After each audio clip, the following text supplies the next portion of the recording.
Boa noite. As consequências do aquecimento global podem ser irreversíveis se as medidas certas não forem tomadas a tempo.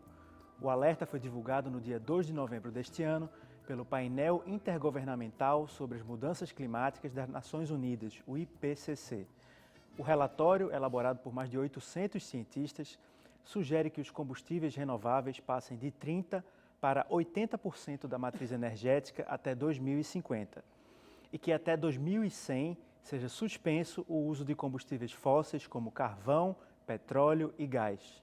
Tudo isso para evitar que a temperatura do planeta suba mais de 2 graus centígrados acima do nível pré-industrial. As mudanças climáticas já afetam todo o planeta e não há dúvida de que a ação humana tem agravado esse problema. Como a mudança climática pode afetar nossas vidas? Como o Brasil tem atuado para reduzir seus efeitos? A crise climática está na pauta do Opinião Pernambuco de hoje. Nossos convidados são Heitor Scalambrini Costa, que é professor da Universidade Federal de Pernambuco, especialista em energia fotovoltaica, e está com a gente também Sérgio Xavier, que é ecologista. Você pode participar do Opinião Pernambuco pelas redes sociais Twitter e Facebook e também por e-mail. No Twitter, nosso contato é @opiniãope. No Facebook, nossa página é facebook.com/opiniãopernambuco. E o nosso e-mail é opiniãotvu@gmail.com. Este programa pode ser assistido também pela internet, no canal da TVU Recife, no site da Rede Nacional de Ensino e Pesquisa. O endereço é video.rnp.br. Você procura o menu do lado direito e lá vai ter a TVU Recife para assistir ao vivo. Boa noite, obrigado pela presença de vocês aqui no Opinião Pernambuco, mais uma vez, para a gente debater a questão ambiental. Queria começar falando sobre esse relatório bem assustador do IPCC que saiu no começo do mês, né? Que fala na necessidade de descarbonizar a nossa economia, né? De ampliar o uso de energias renováveis. Simultaneamente, é uma redução bem drástica no uso de energias de origem fóssil, né? Petróleo, gás, carvão. E eles falam que até 2050, como eu disse lá no começo, a gente tem que passar de 30% de energia renovável para 80%, isso no planeta todo. E que até 2100, quando eu acho que nós não vamos mais estar vivos, acabar com o uso da energia fóssil.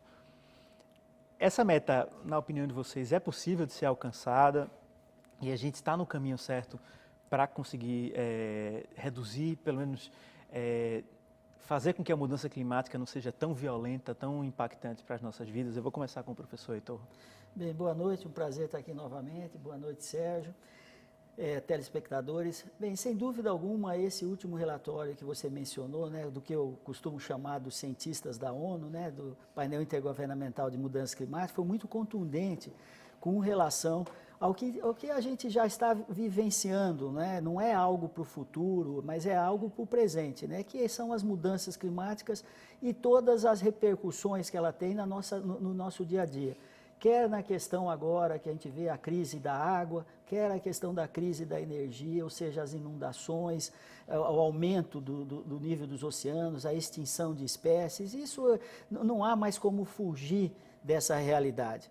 Então, sem dúvida alguma, né, esse é um momento muito crucial, né, da humanidade, podemos dizer assim, porque é um efeito que não é local, né, é um efeito global, atinge a todo o planeta Terra, né? E, sem dúvida alguma, o que apontou o relatório, né, é uma constatação de análises científicas, não tem mais a de duvidar de que realmente as atividades humanas, né, têm exercido têm provocado esta situação, né, que ou seja, do próprio aumento da temperatura média da Terra e todas as suas repercussões. E quem é o maior causador, quem é o vilão dessa história, sem dúvida alguma, são a energia que nós consumimos, né? Como nós consumimos, como nós produzimos, ou seja, as nossas atividades, como a gente produz e como a gente consome. E a energia, ela constitui mais em torno de 70% das emissões dos chamados gases de efeito estufa, vem da energia, desde o momento da sua extração, do seu transporte, da sua conversão e do uso final. Então, sem dúvida alguma, o relatório ataca a essência do problema. Nós temos que mudar o tipo de energia que nós utilizamos. E aí, sem dúvida alguma, os chamados combustíveis renováveis, aqueles que vêm da natureza, o sol, o vento, a biomassa, a matéria orgânica, não é? A água, se constituem naqueles menos sujos. A gente, né, há uma tentativa de simplificar um problema chamando energia limpa. Eu não acho um bom nome, porque nenhuma forma de energia, quando a gente transforma em outra, ela é limpa. Não é? Eu considero a menos suja.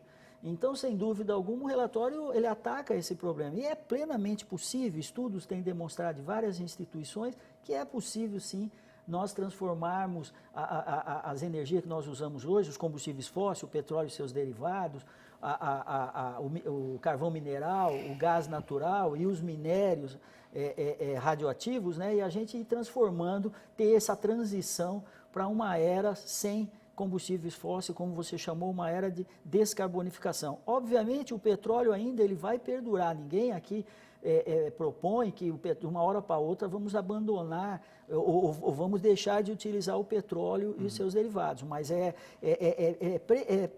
necessário, mais do que necessário, que nós começamos a pensar nisso. E isso é um grande problema para o Brasil, né? Que estamos aí discutindo a questão do pré-sal. Né? A gente chega lá. Sérgio, qual é a tua opinião? Você também é otimista em relação a isso? Acha que essas metas são possíveis de ser alcançadas até 2050, mudar a proporção da energia renovável e até 2100 acabar com o uso das fontes de energia de origem fóssil? Bom, com certeza temos que conseguir isso, porque os cientistas mostram que se nós não conseguirmos, a humanidade fica numa situação de uma grande interrogação sobre o futuro. Nós já tivemos pequenas amostras do que pode acontecer, né? Grandes eventos climáticos muito extremos em vários lugares do planeta, com a temperatura ainda em torno de 1 grau, além da temperatura pré-industrial. Imagina se passar de 2 graus. Então, realmente há uma preocupação, é uma meta muito ousada, mas é uma questão de escolha. É possível a economia crescer, a economia gerar emprego, renda, escolhendo produtos, serviços que sejam sustentáveis. Então, da mesma maneira que se gera energia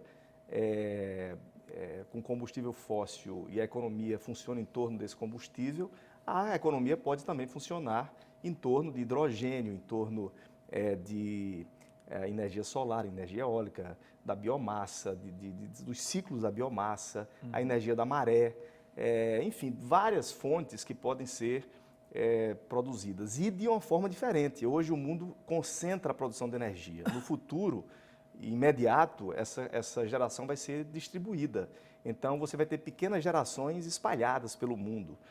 Na sua casa, você pode ter, o professor Heitor, inclusive, usa na casa dele energia solar, não é? E tem um bom resultado. Inclusive, quando gera mais do que ele precisa, ele pode injetar na rede e vender essa energia e compensar, né, quando precisa receber a energia da concessionária. Então, há essa possibilidade. O desafio hoje é desaquecer o planeta e aquecer a economia, porque ainda tem muita gente fora do mercado de trabalho, tem muita exclusão no mundo, bilhões de pessoas ainda não têm mínimas condições de vida. Então, o desafio não é só climático, é também um desafio de ordem humana, de você reduzir as desigualdades, exatamente, reduzir desigualdades, incluir pessoas que hoje não têm acesso nem à água, imagina a energia. 3 bilhões de pessoas no mundo ainda usam carvão e lenha para se aquecer ou fazer comida, né, para cozinhar. E isso precisa ser resolvido, porque essas pessoas muitas vezes usam esses combustíveis de matas que estão sendo devastadas, sem nenhum controle, e nós precisamos reflorestar o planeta. Agora, tem muita oportunidade nisso, e o Brasil pode ser uma liderança importante nessa nova economia do baixo carbono. Quais seriam os entraves para que a gente consiga fazer essa mudança propriamente dita? Uma coisa que me vem à cabeça sempre é o tamanho da economia em torno do petróleo, né? Basta dizer que a maior empresa do Brasil é uma empresa de petróleo, que o setor do petróleo é um setor gigante na economia mundial e que tem um poder de lobby, um poder de influência muito grande, né? Quais são, na ótica de vocês, os principais entraves a essa mudança na economia do mundo, a esse caminho rumo a uma economia menos dependente dos combustíveis fósseis? Praticamente a sua pergunta foi a resposta, né? Porque sem dúvida alguma hoje a indústria petrolífera é muito aliada à indústria automobilística, né, mundial aí, realmente tem um poder enorme, né? E o que a gente verifica é que é muito subsidiada pelos estados, né? Ou seja, se a gente for ver o planejamento brasileiro no sentido dos investimentos nos próximos anos na área de petróleo e gás, eles chegam a ser 10 a 15 vezes maiores do que para as energias renováveis. E isso acontece não só no Brasil, em outras partes do mundo. Então, é uma fonte energética ainda muito subsidiada pelos governos, não é? Pelos estados. Então, isso mostra exatamente o que você falou, né? O lobby, a força que tem essa indústria perante. Então, isso vai ser a primeira coisa. E isso, nesses acordos internacionais, vão ter que ser decididos, né? Porque, por mais que nós, enquanto cidadãos, cumprimos aí algumas questões em relação à economia de energia, a usar equipamentos eficientes e tal, mas ainda os estados têm um papel fundamental nisso, né? E aí fica muito claro, né, as prioridades que são adotadas. Então, você pode ter um discurso, mas uma prática completamente diferente. Então, por exemplo, se você for ver o nível de investimento hoje que se faz na questão da energia no país, você vê que praticamente 80% a 90% está destinado a petróleo e gás, e uma parte desses 80% a 90% também é importante para as hidroelétricas, para grandes hidroelétricas, né, na região amazônica, e lá uns 10% tal, dos recursos para as fontes renováveis de energia. Então, essa lógica temos que mudar. Eu estou muito confiante, né, porque você sabe, o acordo que nós tínhamos em termos mundiais, que era o protocolo de Kyoto, ele se inspirou e, ao meu ver, foi muito negativo, né? Nós não conseguimos atingir as metas que estavam ali de redução das emissões. Então, vamos ter agora em Paris, né, no próximo ano, uma nova rodada, né, que vai realmente definir essa questão desse acordo internacional que a gente vai ver. Com certeza, o relatório do IPCC agora, né, vai ser vai nortear essas negociações, e nós esperamos que estou muito otimista, né, frente a uma situação de tão contundente, como eu disse anteriormente, que foi mostrado pelo relatório do IPCC. Como você vê essa questão, Sérgio? Como enfrentar esse lobby, esse poderio econômico tão grande do setor do petróleo na economia mundial? Olha, só há uma força maior do que as empresas de petróleo.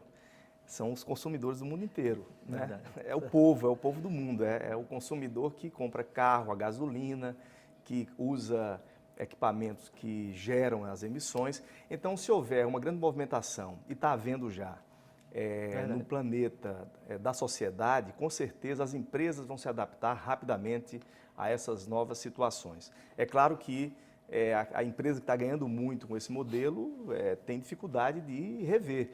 Os países produtores de petróleo, lá do Oriente Médio, inclusive, estão colocando já no documento da ONU, nos documentos de negociação, cláusulas que exigem compensações para a redução, né, da produção de petróleo, do uso intensivo de petróleo. O petróleo tende a cair de preço e por isso é importante a gente discutir a Petrobras. A Petrobras hoje já está numa situação muito delicada por má gestão, por corrupção, por uma série de problemas que o Brasil inteiro acompanha.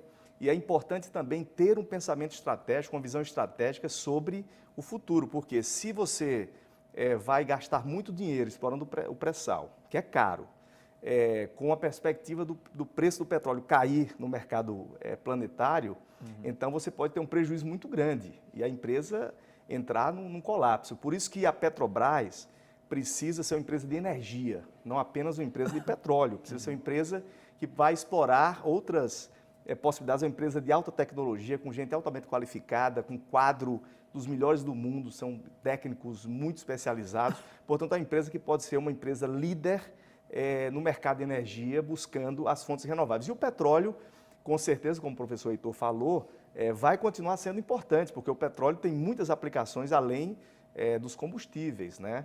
Todos sabem da quantidade de materiais do dia a dia, né, que são usados a partir do petróleo. Portanto, é uma discussão que passa pela economia. A questão ambiental hoje depende de decisões econômicas e é isso que o mundo precisa discutir. O Brasil pode, mais uma vez, ser uma liderança, ser vanguarda nesse processo, apontando para o futuro, vendo, né, o que o painel da ONU determinou, que até 2050 reduzir 70% das emissões de gases de efeito estufa. Nesse sentido, você falou, por exemplo, que as empresas são muito grandes, mas os consumidores são maiores do que elas, porque são eles que sustentam, vamos dizer assim, que bancam os produtos dessas empresas. A gente teve há um mês atrás, ou pouco mais, no mundo todo, as marchas do clima, né?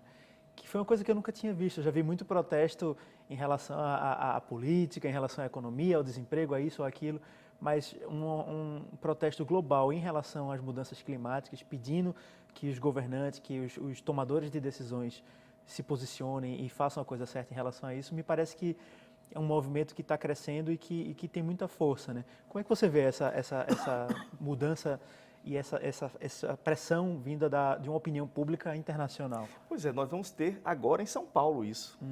São Paulo, nesse momento, está realmente praticamente em colapso de fornecimento de água. Os reservatórios que atendem a região metropolitana estão com cerca de 3%, 4%, e se não chover até dezembro, esse quadro vai ficar totalmente dramático, né? Já está dramático, vai piorar. E com certeza você vai ter passeatas em São Paulo por conta de água. Né? Nós já temos no Nordeste secas que se perpetuam, que são cíclicas, mas é diferente, é uma manifestação em cidades pequenas do Nordeste, em cidades do interior, onde as pessoas não estão muito mobilizadas, onde não tem a mídia ali presente. E agora a gente vai ter na Avenida Paulista. O epicentro do Brasil, né?